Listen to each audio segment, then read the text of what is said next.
miss 100% of the shots you don't take. Wayne Gretzky. Hunter Scott. And that's one of the reasons it's so important to me that I take my camera everywhere. And not just from like an art or street photography perspective, but just from like a life perspective. I do not want to miss shots of my friends and my family and pets and people doing weird shit in public. And I think one of the things that originally got me into photography was it's a concrete way to freeze a moment in time and hold on to it forever and try to seize back a tiny semblance of control over the absolute chaos that is the universe right now. And I know that it's like a talking point to say document your life right now, and that's like what everyone is doing, but I've literally been documenting everything for years. I've taken photos of like kitchen utensils and bathrooms and like litter I see on the side of the street and just like everything, because I want to remember everything I ever experience. And as I've got more experience with photography, I've learned how to do that better. I used to just shoot film. I still do, but I used to too. This was my first camera and I love it and I still shoot it today. However, there were some serious drawbacks about film. For example, not being able to buy any sometimes, that made it no longer an option for me as an everyday camera. And so begrudgingly, I graduated to digital. I shoot all of my work, all of my pro work, all of my not pro work, all of my friends' birthday parties, and cars I see on the side of the street on this. This is a Nikon D750 with the battery grip, and I love it. I don't care what they say about the Nikon slander. Who's laughing now? This is a red. The thing I love the most about the DSLR workflow is how instant everything is. I switch it on, it's ready to go. Move the dial, it's changed. There's no waiting for a visual effect in a menu to animate before the thing changes.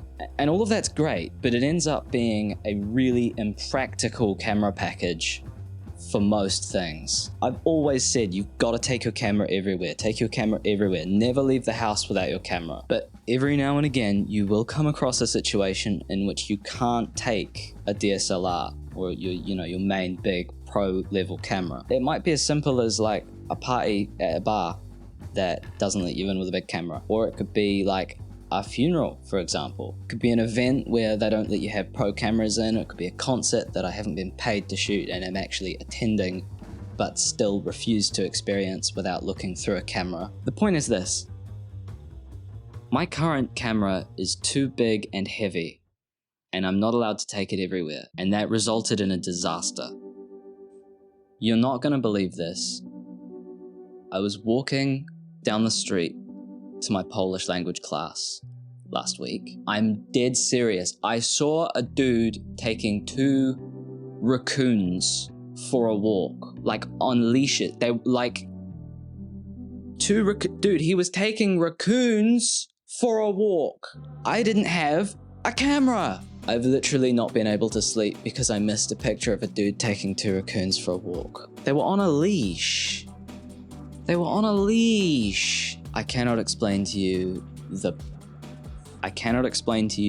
absolute devastating amount of pain I feel on a daily basis because of that shot that I missed, let alone all the other ones. And okay, understood, sometimes you have to let it go, but I'm really not good at letting it go. I decided that I need a B camera. I need a pocketable, compact camera that doesn't get in the way, lets me shoot like I know what I'm doing, but that I can literally fit in a jacket pocket and I can take anywhere, so that I never, ever miss the raccoons again. But then the more I looked into all of the different compact cameras available, the less I found one that worked. I mean, you've got like the Ricoh GR3 was the first thing that immediately popped into my head, right? Because I'm a street photographer. A lot of my friends use the Ricoh for street photography, and it's a fantastic camera. And it's pocket-sized, but it doesn't have a built-in flash. I know that a pop-up flash doesn't sound like that big of a deal, but to me it is. Like, one of the main things that I want to take photos of with this B cam, where I can't take my big DSLR, is clubs, bars, parties, that sort of thing. And I really like that nostalgic 90s hard fill flash look. And then I thought, okay, so like what's compact and like good and has a built-in flash, and like obviously everyone in the comments has already said it, a Fujifilm, right? Apart from the bit where it's impossible to buy one unless you want to pre-order the X100VI, and to be completely honest, I would buy one of those, but it's miles outside of my price range. The thing with the X100VI is I plan to keep using my DSLR for my pro work. And so I can't justify $1,600 worth of essentially hobby equipment for me when that could be like lenses. And then in a bizarre act of serendipity, the perfect camera appeared, fell into my lap, and it's really not what I expected. This is a Canon Powershot G7X Mark I. I bet you weren't expecting that. This is my girlfriend's camera that she bought for like 2014 era vlogging, and I'd completely written it off. We both shot a concert together the other week, and she used this, and the results were like weirdly good. So further investigation into this thing was necessary. I think Canon accidentally made this camera too good. They've done it before. Framelines talked about the nifty 50 made by Canon being freakishly good for what it is, and this has the same energy. Let me fully justify talking about this camera in the context of someone who isn't a grandma on holiday. First of all, it's a 1-inch sensor, and because it's a 1-inch sensor and it looks like this, I would never ever have considered it as a viable option for my photography. I will admit, a little bit of a sensor size snob. I like full frame, but after getting to know this camera a little bit, for hobby level stuff, it doesn't matter. And I'm not saying it doesn't matter like, oh, the quality sucks, but you can't notice on Instagram even though you can. The quality is like fine. The quality's good even. It just obviously doesn't have the flexibility in post that, for example, my Nikon files or Sony files do. Check that out. This thing has a zoom, and it's not just any zoom, it's a 24 to 100 millimeter full frame equivalent. And it goes from f1.8 to 2.8. Forget about depth of field, you're probably not getting much of it on this, and to be honest, I don't really care about getting depth of field anyway. Most of the stuff I shoot is always in focus. But having that much versatility in the zoom range can sort of really transforms this camera. It's also got like some weirdly professional features that it has no right to have.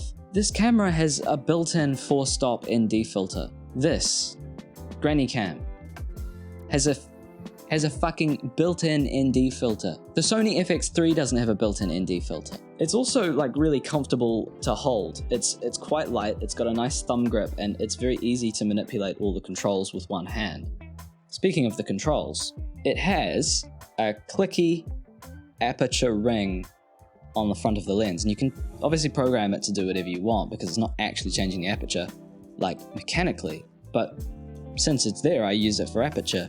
The dial on the back I use for shutter speed, and I put it on auto ISO, restricted to between 100 and 800. You can push the ISO higher. The ISO looks fine at about 1600, and after that it starts to get a little crunchy, but I am used to shooting film all the time. That's another thing about this camera, is that it kind of looks filmic. Something about the way the highlights roll off, something about the way the colors sort of consolidate very nicely and have quite high density, and the way the highlights bloom a little bit and roll off looks like film. I don't know how much of it is the lens and how much of it is the color science, but the photos that I get out of this thing, I'm usually really happy with. There are some other like really crazy quality of life things, like obviously having all of the controls physically available is really nice. You've got exposure compensation on the top for your auto ISO. Everything works exactly the way you want it to. You know, if you're used to mirrorless, you can tap to focus and fire. It has a tilty screen, not a tilty flippy screen, but a tilty outy overy screen. And I think that that was originally intended for like vlogging type situations, but I like to use it like this in some stealthier street situations. It's got built-in Wi-Fi and NFC, so you can take a photo, immediately Wi-Fi it to your phone, edit it in Lightroom Mobile, and send it to your mates. And here's the best part, it has a built-in flash. and it looks like a droid from Star Wars. So what are the drawbacks? Well, the video on it is a bit pants. The bitrate is really low, and basically anything with any amount of dynamic range gets super crunchy. The battery life isn't the best, but the batteries for this are pretty cheap, so you could stock up on a few of them. An important takeaway for me from this is to be less of a gear snob. This camera doesn't look like a professional camera. It's not priced like a professional camera. You can get these for $400 or $500 on the used market. That's a third of the price of an X100. And because it has a tiny 1-inch sensor, I had immediately written it off and thought there'd be no use for it. I was wrong. This is a really good camera. I like it. If you're looking for a camera to sit alongside as a sidearm to your main weapon, which is a big silly DSLR like mine, you should consider this. You should also consider subscribing to my email list. It's free. We can email back and forth. I'm actually on the other end of it.